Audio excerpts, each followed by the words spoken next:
Gente, olha, o homem contaminado é o criador de gado na cidade de Mantena, tá? Lá em Minas Gerais. Ele procurou o hospital depois de apresentar um quadro de confusão mental.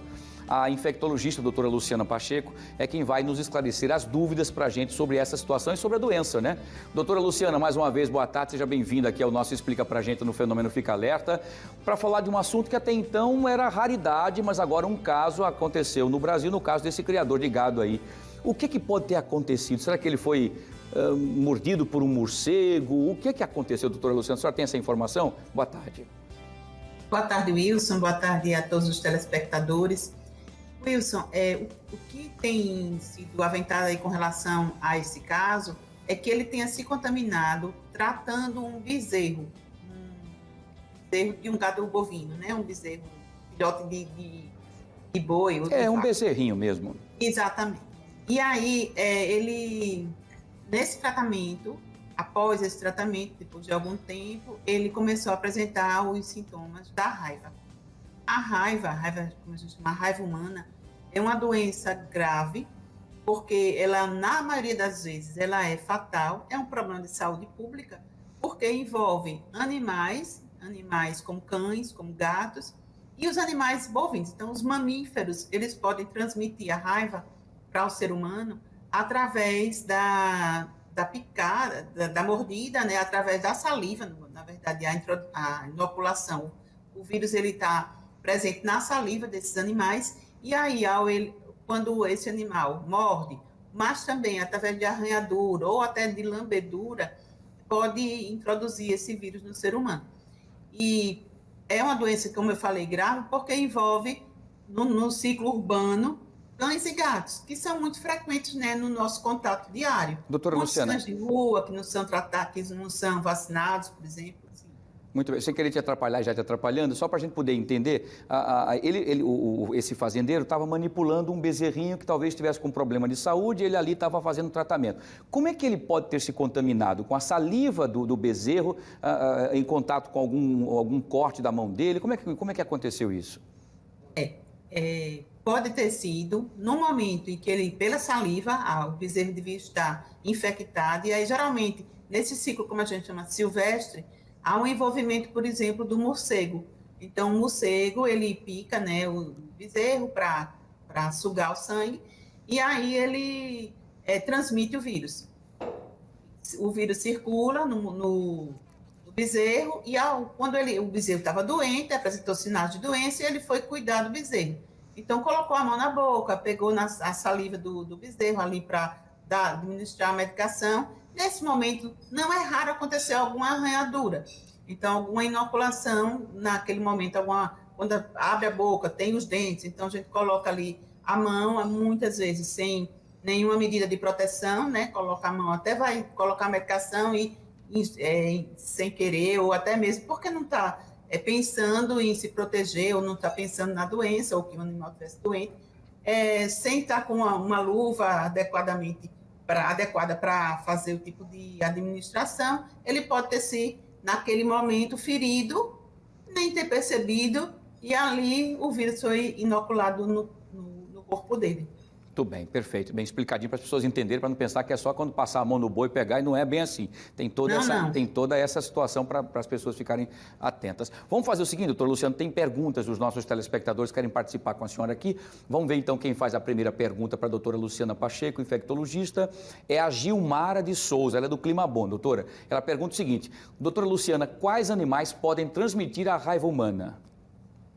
Gilmara, todos os mamíferos, animal mamífero, né, ele que dá leite, ele pode transmitir. Então, o cão, o gato, todos esse gado bovino, gado caprino, então é uma forma de quem pode transmitir. E o morcego, que é uma ave, mas é um mamífero, então ele pode também transmitir. As aves, por exemplo, papagaio, canário, eles não transmitem, porque eles não são considerados mamíferos. Então, não há aí uma possibilidade do vírus se multiplicar no corpo desses animais. É preciso que sejam mamíferos.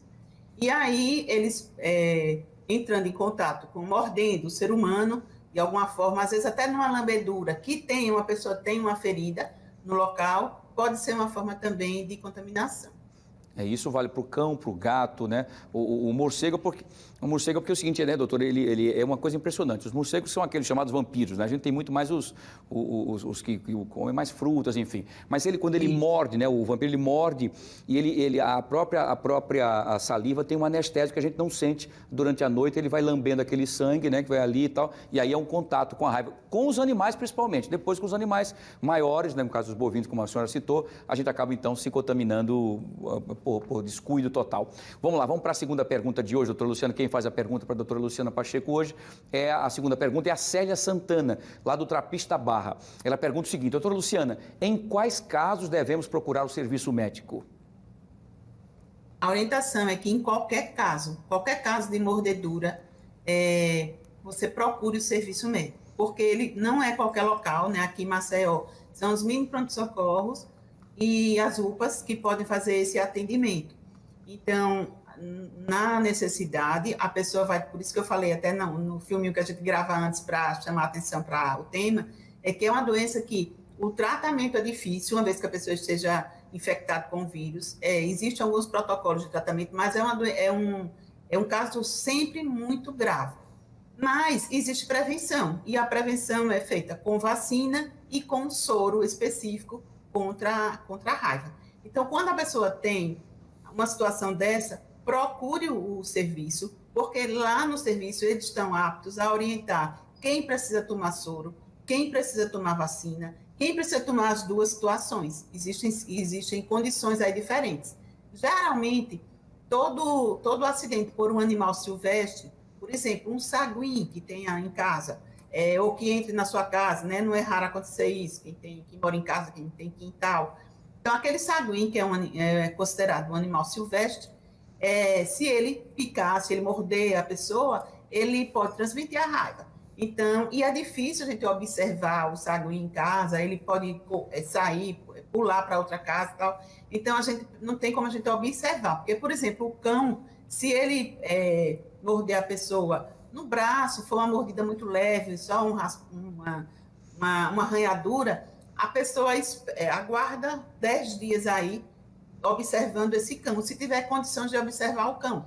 E aí, se o cão morrer nesse intervalo, é preciso que tome todas as medidas. Se o cão não morrer, a gente descarta a possibilidade de raiva, porque a raiva no cão e no gato, ela tem um tempo curto. Então, assim, o cão geralmente morre entre 5 e 7 dias depois de infectar, depois de adoecer. Então, 10 dias é o tempo aí de observação. Mas, às vezes, mesmo numa situação de mordida leve, mas dependendo do local onde foi a mordedura, é preciso também tomar essas medidas de precaução. Então, a minha orientação é sempre que a pessoa procure um serviço para ali ele ser orientado adequadamente. Precisa tomar, não precisa, porque também não são todos os casos que precisa.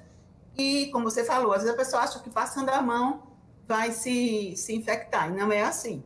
Então, o médico, o profissional de saúde, naquele local adequado, vai lidar melhor, a conduta mais acertada. Muito bem. Doutora Luciana, por conta do nosso tempo, rapidinho, existem vacinas, né, para que a gente possa se vacinar, para caso a gente tenha contato com esse vírus, com essa doença, a gente consiga ter um potencial menor de gravidade. É isso? Como é que a gente faz para se vacinar?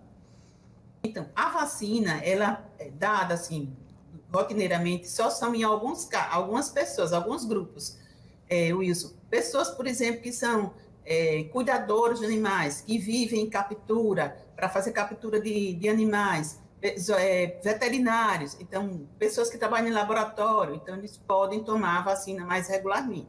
A população geral não tem essa indicação, somente se houver um acidente. Então, a pessoa pode procurar, como eu falei, alguns postos aqui em Maceió, são os mini pronto-socorros, como Noelha Lessa, as UPAs, o mini pronto-socorro do Jacintinho, eles fazem esse tipo de atendimento. Agora, as pessoas também devem vacinar os seus animais, porque, por exemplo, se esse animal ele tivesse adequadamente vacinado, a chance de um morcego, quando pica o animal e esse animal ter raiva, reduz bastante, porque o animal está vacinado. Então, se a gente protege o animal com a vacina, a gente também se protege Embora, numa situações assim, por exemplo, o meu animal está vacinado, então eu não vou ter raiva, não é exatamente assim. Então a gente precisa vacinar os animais para que eles não contraiam a raiva e não passem para outros.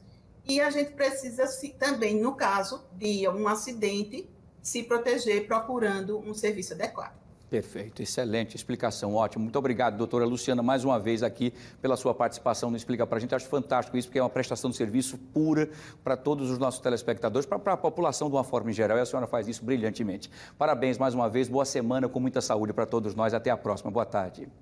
Boa tarde para todos nós, boa saúde também, cuidado com os bichos. É isso aí, muito bem. Doutora Luciana Pacheco, infectologista, prestação de serviço pura aqui no nosso Fenômeno Fique Alerta, tá? Muito bem.